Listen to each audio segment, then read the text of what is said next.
Welcome back to the Daily Living Jewish Kitzur Shulchan. Today, I'll start with a recap on what we've been learning about when you have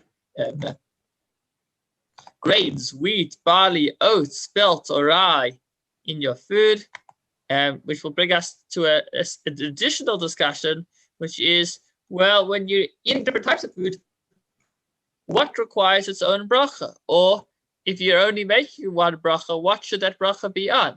So let's start with a quick revision. Hopefully, if you've gotten confused as I was yesterday, this will be an opportunity to get things clear. So here we go.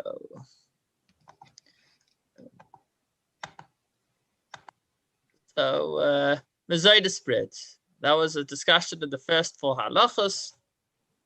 It's basically the 5 grains: wheat, barley, spelt, oats, or rye, that is made into a dough with either a filling or with fruit juice or some kind of sweet liquid, majority sweet of its liquid. That is snack bread, and we said that if you're eating it, but not to the point of satisfaction, then that's fine. If you're going to become full on it, then that is problematic. You should rather be using regular bread. Say hamoitzi on your regular bread, and then you can enjoy some of that too. Let's focus about some other types of breads with either very soft consistency or very narrow consistency. We'll leave that for now. Let's talk about cooked bread. If you take a piece of bread and then you cook it like French toast, where you're cooking it in the eggs. So as long as it's a large slice, then it retains its bracha hamoitzi. If it's a small piece and it reaches a point where you actually can't see that it's bread anymore, then the bracha would possibly change from hamoitzi to mezaidas. We discussed if you poured hot water on it or if you soaked it in water, different scenarios of where you took regular bread and you decided to cook it. Finally, in halacha number 8, we spoke about not cooked bread, but cooked dough. Now there's a fundamental difference. As long as something is bread, it means that it was baked. And if it was baked, it means that it is either mezaidas, or if you eat enough of it, it will become hamoitzi. Or if it was made with flour, it is hamoitzi. So that's bread. Bread is anything that's baked. But if you have dough that was never baked, it was only cooked, so then that will never be, the bracha that will never be hamoitzi lechem in haaretz, because it's not lechem. Hamotzi lechem in haaretz, you'll only say when you're eating bread. Since it's not bread, that would never be the bracha. So you would instead say the bracha barei b'nei mezaidas. The question is, if you are cooking, let's say, barley in a liquid, and the liquid is actually turning out to be a barley soup, so do you just make a bracha barei b'nei mezaidas on the barley, or do you also say a second bracha of shakol diyamid barai on the soup? So that's quite an interesting discussion, which we ventured into yesterday. The idea is like this.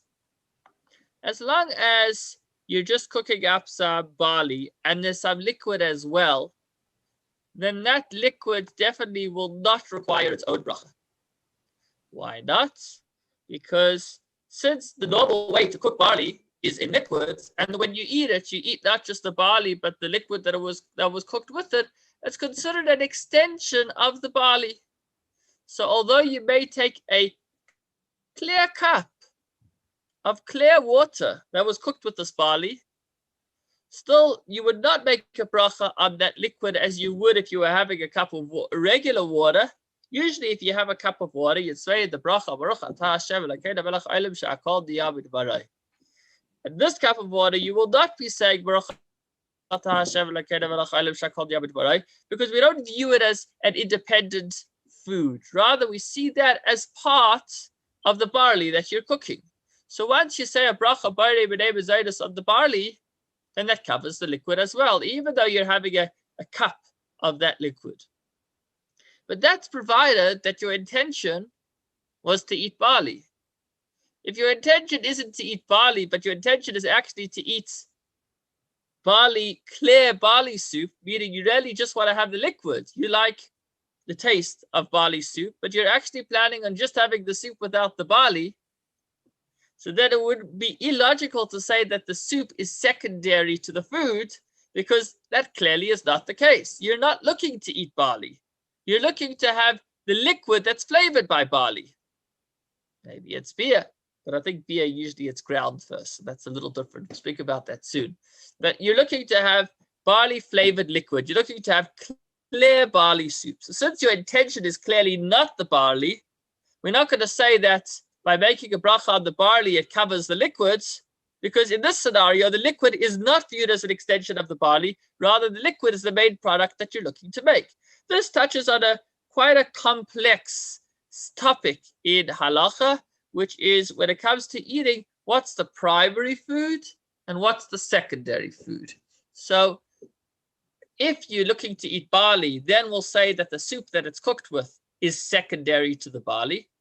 But if you're not looking to eat barley, but you're actually looking to have just a clear soup, then that soup will not be secondary to the barley, and you will need to make a bracha on that clear soup, shahakol diyabit varay. Now, if there's some barley as well, would you make a bracha on the barley? So you would say logically, no, because I'm not actually looking to eat barley. I'm just looking to drink the water, which is barley flavored. In which case, maybe the barley is secondary to the water. Just like we said, if you're looking to eat barley, the water is secondary to the barley. Now that you're looking to actually drink hot barley flavored water or clear barley soup, why did we say that the barley that you might eat as well is secondary to the soup? No. Why not?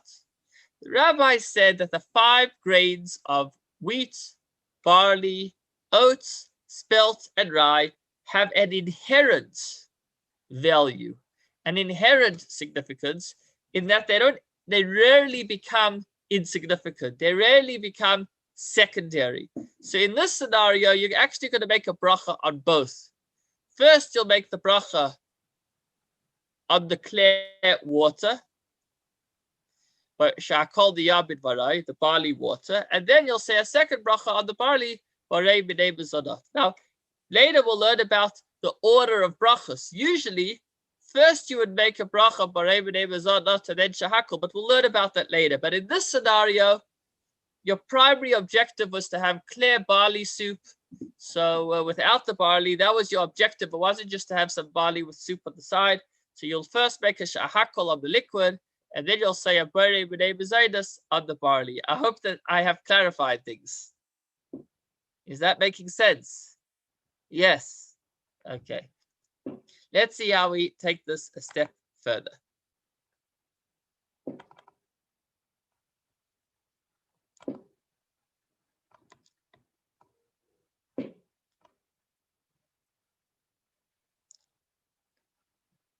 Okay, if you have foods that are prepared with ground matzah meal, you could buy it in Moshe's, a bag of matzah meal, or with breadcrumbs, also known as kneidlach. What would be foods that would include ground matzah or breadcrumbs? It would be kneidlach, or matzah balls, or pancakes, which were mixed with oil, eggs, milk, and then kneaded, and then boiled or fried. The bracha would be barei b'nei bezaydas and afterwards ala bichya. So although the starting ingredient was actually hamotzi, meaning if you were to take a spoon of matzah meal and just eat it raw, you would actually need to say hamotzi, because after all, it's just ground matzah, aka matzah meal. So if you take bread and you crumb it, the bracha will still be hamotzi. But once you take those crumbs and you knead it into a new consistency, then clearly, as we already discussed a few halachas back, it no longer looks like bread. Once you knead it into another food, it loses its appearance of bread, and so the bracha will be downgraded from saying hamotzi. You can no longer call this bread, because this matzah meal has been kneaded into the kneidlach.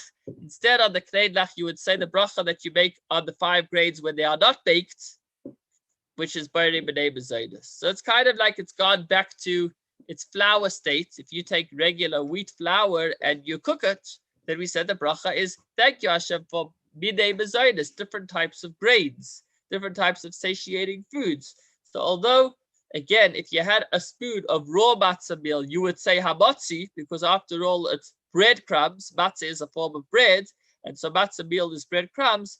Once you knead it into a new consistency and then cook it, it loses its bread status, and the bracha will be Borei B'nei B'zayis. So Pesach is coming up, and on Pesach, many are very particular to have kneidlach. The Chabad custom is to only have it on the last day of Pesach. Others have it on every day of Pesach.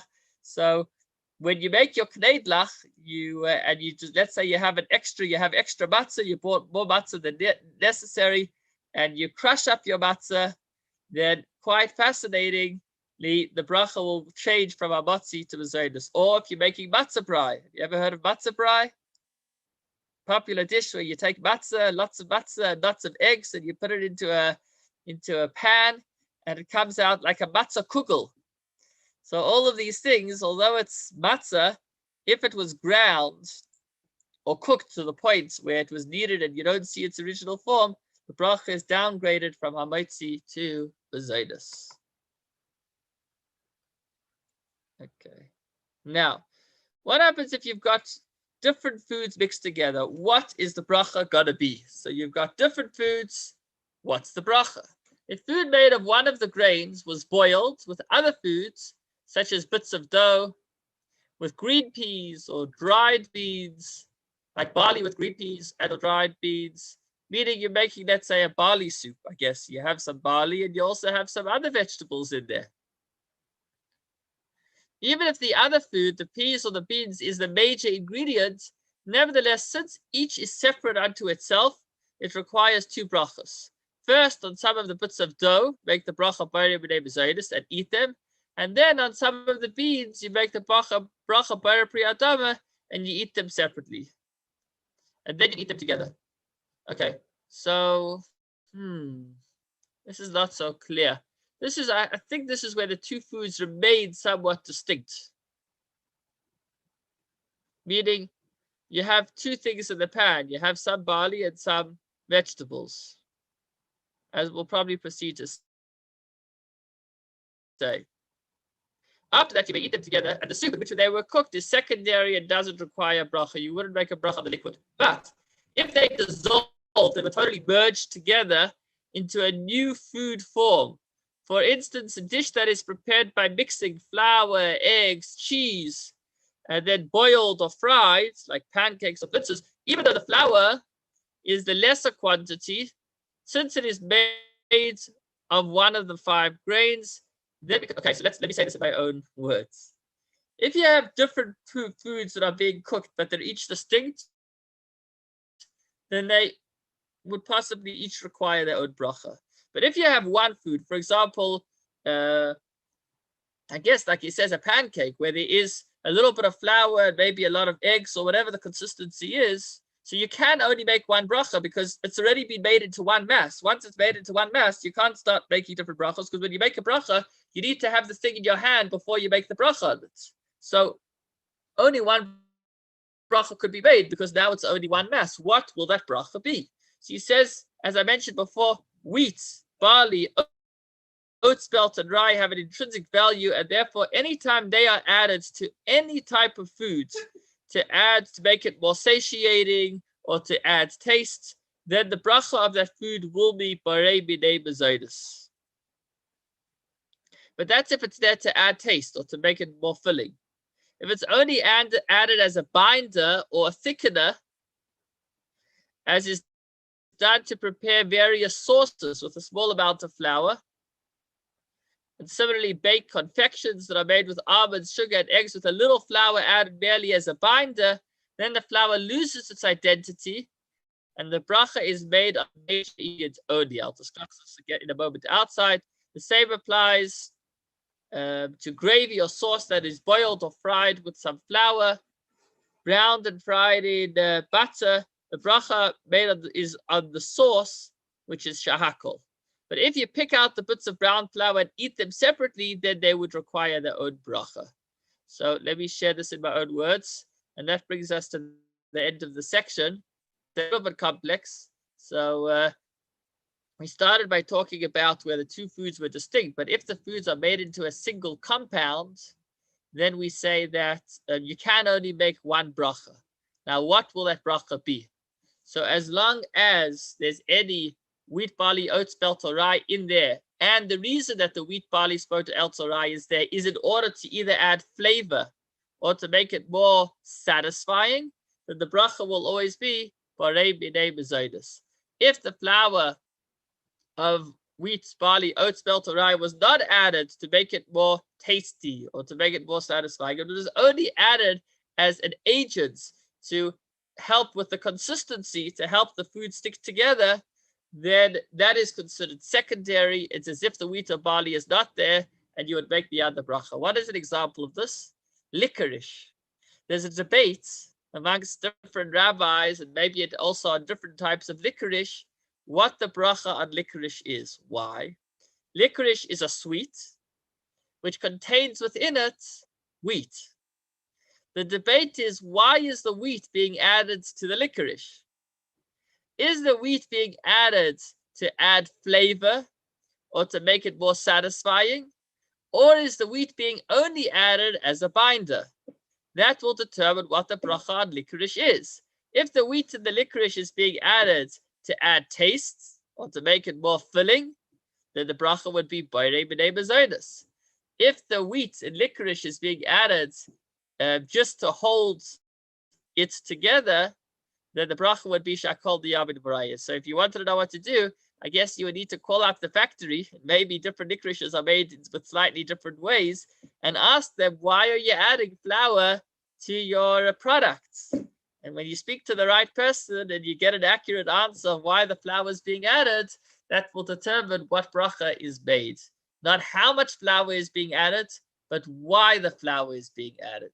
So to sum up the chapter, we started by talking about snack bread, mezaidas bread. We continued by talking about other types of bread, and then cooked breads, and then grades that were not baked. So that was the last discussion, and the general theme was that any cooked food that has wheat mixed into it becomes mezaidas if it becomes a single mass, provided that the wheat, barley, oats, spelt, or rye were added for flavor